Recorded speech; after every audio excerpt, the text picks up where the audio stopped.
What's up, ladies and gentlemen of YouTube? Boogie2988 coming at you live once again through the power of the internet. And this is a rambling video, it's my vlogging series in which I talk about myself and life in the universe and things around me that are particularly interesting to me, what's going on in the world.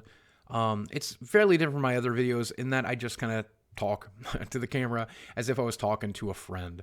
And I hope you enjoy that kind of thing. If you've missed these videos over the past couple of weeks, I haven't been making them. And it's because I've been in a position where I haven't wanted to really share all the details of my life. And it was also just not a good idea to share a lot of the details of my life. I guess that's true over the last 3 to 6 months, it feels like.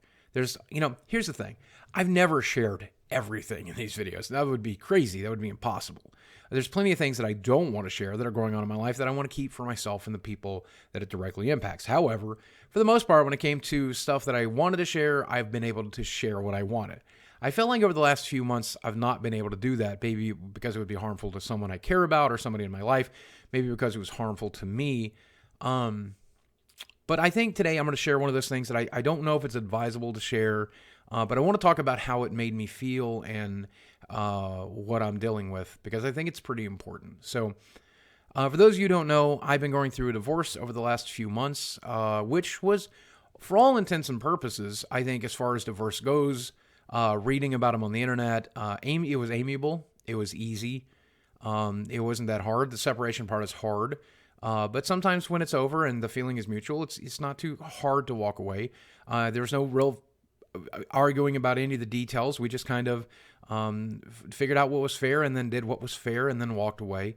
And as of Friday morning at about 9 a.m., I went into divorce court. I sat there for 30 minutes. I finally got to see a judge. They asked me a handful of questions, and 5 minutes later, they handed me a piece of paper saying that I was officially divorced. And, all the decrees that go with that. I have to say, getting divorced is actually fairly easy. It's fairly easy compared to getting married, which was much more expensive and much more difficult in a lot of different ways. And I thought I was going to react very, very well to that. I thought, well, all right, it's over. It's mutual. It's amiable. Everything's going to be fine. I don't know, man. I never really let it impact me. Since the day we decided to separate for the first time, I never really, I don't know, man, but that opened the floodgates. And on Friday, I spent time crying on somebody's shoulder. I spent time just being crazy. On Saturday, I spent time being crazy. My brain just went all loosey-goosey. So I'm feeling better. I'm not 100% right now. My heart and my brain are definitely kind of vacant. For those of you who don't know, I suffer from a host of different issues when it comes to the mental stuff. Chronic depression is one of the most obvious ones. You don't get to be 500 pounds if you're, happy, if you're the non-depressive kind. The extreme anxiety issues as well, some depersonalization issues as well. And those have definitely been flaring up. So I think what I'm trying to say here with this video is to let you guys know that over the next week or two, if I don't stick to my usual upload schedule, if I miss an arrangement, if I miss some streams, it's because I'm doing something that I consider to be very, very important. And I think it's my new number one life goal. And that's to work on me. So as disappointing as it might be if I miss a stream, sometimes it's going to happen because on those nights, I've got something that I need to do for me. Now, that's one of the most frustrating parts about doing this job for a living is working and streaming and creating videos. That is also for me, doing the back end stuff and talking to the sponsors and talking to the managers and talking to the other YouTubers and doing collaborations and all the things that you agree to do. That's also for me, right? Nobody gets to take a vacation, just because they got a divorce, just because they had a heartbreak, just because they went crazy for a little while. Very few people get to walk away from their jobs. So I guess that's actually an advantage over this job, that I'll be able to take the time off when I need to. Now, I won't take a full week off. I won't take a full month off. I won't do anything like that. But there are going to be periods of time where I'm just going to say, you know what, today's the day. I'm going to crawl into Monster Hunter, and I'm not crawling back out. Today I'm doing another catching Pokemon. And that's it. Today I'm going to go to the gym, and I'm going to swim until I pass out. Today I'm just going to sleep 18 hours because my body's telling me to do that. I'm going to do that, I think, during what I would consider to be the recovery phase. now that everything is fully over, and there's just a few things left, details here with like the house, and details here with some other smaller issues that me and her have to work out.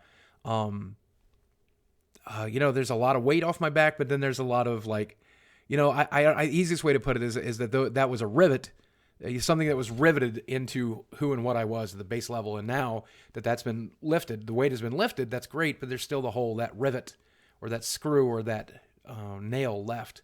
And now I got to spend time repairing that. But overall, I got to say I'm feeling more hopeful than I've ever been.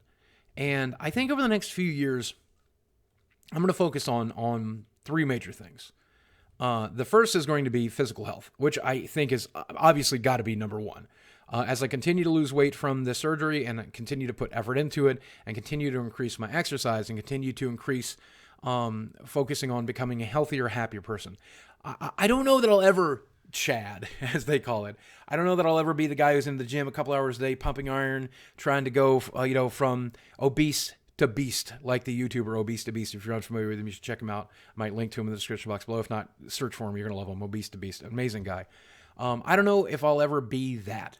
I do certainly expect to be under 300 pounds at some point. I'd like to be under 250. I'd like to be under 200 if that's a possibility. That I think what they're telling me is that I should expect to level out about 287 and for it to be real hard to get past that point, which I would be very happy with. I would be very happy if I'm ever under 300 pounds because it'd be the first time I was under 300 pounds since I was 12. So I would be pretty happy with that. But I think I'm going to continue to push and go.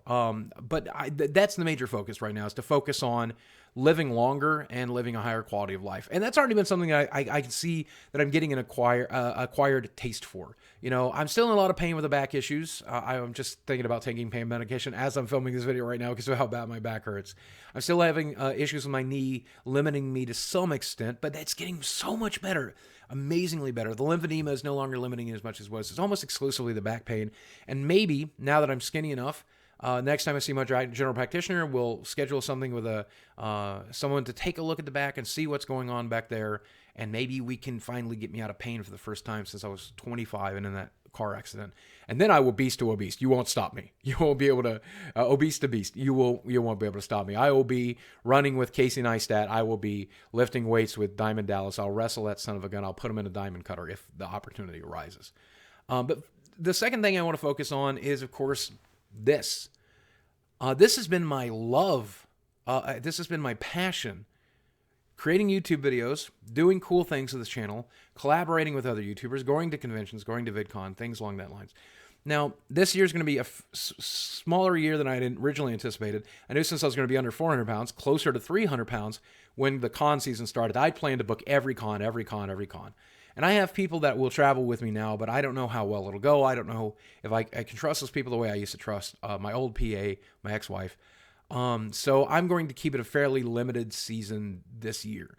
If VidCon goes well, which I'm still currently invited to VidCon. I know Viacom acquired VidCon. Hi, Hank, if you're watching. That's weird. But I understand the justification for it, and I understand why it happened. I'm still invited for 2018. Might be my last year because I don't know if Viacom would want to invite me back next year. Who knows? So be sure to go ahead and book your ticket this year if they're still available and you want to meet me. This might be one of your last chances.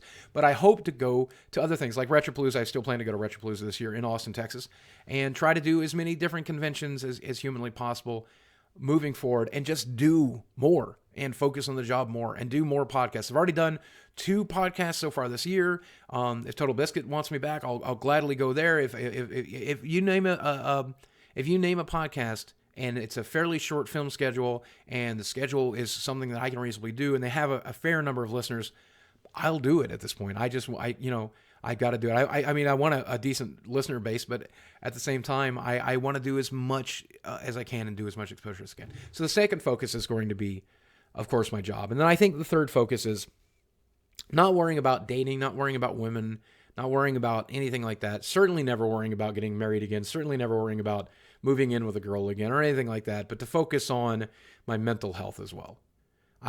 Long story short, I want to focus on me. I want to get my teeth did.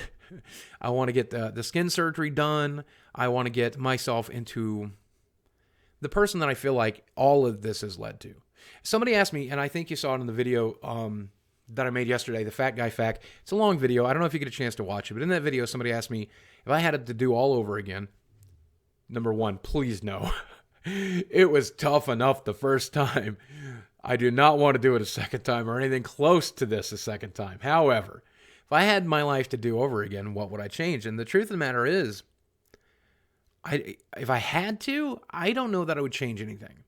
Because as rough as parts of the last few years have been, as parts as the first 20 years, as rough as the first 20 years was, as rough as the majority of my life has been, it's all led to where I am right here, right now. At the skinniest I've been since high school, at the healthiest I've been since my early 20s, at the mentally healthiest I've ever been, at the most successful that I've ever been, financially, career-wise, and something that I'm passionate about, something that I care about, something that I like doing. And nothing's perfect, and nothing's great, and it probably could be better, but it could be so much more worse, so much worse. I like where I am. Even with the divorce, even with the heartbreak, even with everything else, I like exactly where I am, and I look forward to what the future has to bring. And what's crazy about that is I feel like I'm looking forward to the future for the first time. And that's weird. That's weird. How do you do that? I don't know. How do you do that? And who knows? I'm 43 years old with a bad heart after, a lifetime of neglect. Who knows how much longer I have, but I do know that I want to spend that time making myself the best me that I can be and having as much fun as I can have and experience as much as I can. And if I can be very successful here on YouTube and I can get mentally and physically healthy, it'll be a life well lived. And it's so funny. The better I do, the more hateful and angry people get. Now, don't get me wrong. My view numbers are up. My sub numbers are up. There's more people that care about me that have ever cared about me. And many people write me and tell me, you're inspirational, you're helping me out. But as we continue to be successful, as we continue to, the channel continues to grow, as I continue to shrink, as my life continues to get better, the more angry people seem to be with me. And maybe I'm just noticing it more, or maybe they're just going further out of their way to try to belittle it or dismantle it or take it apart. It's funny, I talk to other YouTubers, and most of them don't deal with that. I don't know what it is about me, but that's okay. But the angrier they get, the madder they get, the more frustrated they get, the more elaborate their trolls and their ruses get, the more hacking attempts we get, the more weird stuff that shows up at the front door, the more stupid shit that happens. And I don't understand it, but I think I kind of do. Somebody said on a post I saw the other day, who would find this fat fuck inspiring? And I thought about that, and I thought, yeah, who? And why? And I think the answer to the question is fairly simple. I think that I prove an interesting fact, that even when the deck is stacked entirely against you, every card is the wrong card. If you stay in the game and you keep playing, it is entirely possible that eventually they have to shuffle the deck, and you can change your stars. You can make a better life for yourself. And the life I have right now, I get it. You know, I'm 400 pounds still, or 390. I'm still, with a bad heart, a bad ticker, messed up teeth, weird looking dude, crazy in the head. These are all the battle wounds, the battle scars of what I carried to get me to this point. These are they say chicks dig scars, but that's the battle wounds. That's the battle scars. That's who and what I am. And I like who and what I am. I'm proud of who and what I am. And it doesn't bother me, even if it bothers you when you look at me from the outside. But what's more important there to me is that what I've built is modest. What I have is not a lot, but it's a lot more than the deficit I was born into. I was born into owing a lifetime of misery, and I've paid that lifetime of misery, and now I'm finding some joy. I can see why that bothers people. Especially if somebody looks at me and says, well, you're lesser because I think less of you. You're worthless. You're worth less than me. So why would you have the things that I want when you don't deserve them because I deserve them? And the answer to that question is I'm 43, kid. I've lived here for a really long time, and I just kept at it, and I kept at it, and I kept at it till I finally got there. And hopefully, whoever it is that feels that way or thinks that way, I believe that you'll get there too with the same effort and the same amount of luck. So good luck with it. I don't know. That stuff bothers me sometimes, but I'll tell you what, whenever it does, I just find the next person who says those nice things, who says the good things, who's there to love me. I check those comments until I find the positive thing, or the person that comes into Twitch chat or Twitter and responds with a positive comment. And sometimes it's a fellow creator, sometimes it's a longtime fan, sometimes it's somebody brand new. And when you focus on that stuff, that's a life well lived. So I don't know. This is why it's called the Rambling series, because my brain just turns on and my mouth just starts gushing, and I just let it happen. Same thing that happens on Twitch, except in the opposite way. If you guys don't know, my Twitch shows are very different from my YouTube videos. YouTube, I'm very sane here, and I try to cognizantly think about the things I'm saying. On Twitch, I just turn my brain off, and just whatever stupid stuff comes out of my mouth, as long as it makes people laugh, I don't care. So Twitch is a very different experience for me. I always wondered what would happen if I did that on YouTube. I probably would have failed. All right. Guys, that's it for this week for the Rambling video. Hope to do it again soon. Guys, thanks for watching. I love you very much, and I'll speak with you again soon. And for those of you in the community, I want to save this for the end. For those in my personal community, my friends who've helped me through this transitioning phase of my life, whether it was the surgery recovery and the tail end of that, or dealing with the divorce, or dealing with rearranging the house, or dealing with the job, or dealing with everything else. For those of you who made the decision to do that, thank you. I couldn't have done it without you. And that goes to the fan base as well. For those of you who had my back during this transitional period of time, who've been patient with me for missing streams, who's been patient with me for missing videos and uploads, have been patient with my absence, or if the quality of the content has not been as good, those of you who have been patient with me, thank you. It's meant the world. I promise, as I get healthier, both mentally and physically, I'm going to pay it back tenfold. Guys, thanks for watching. I love you very much, and I'll speak with you again soon.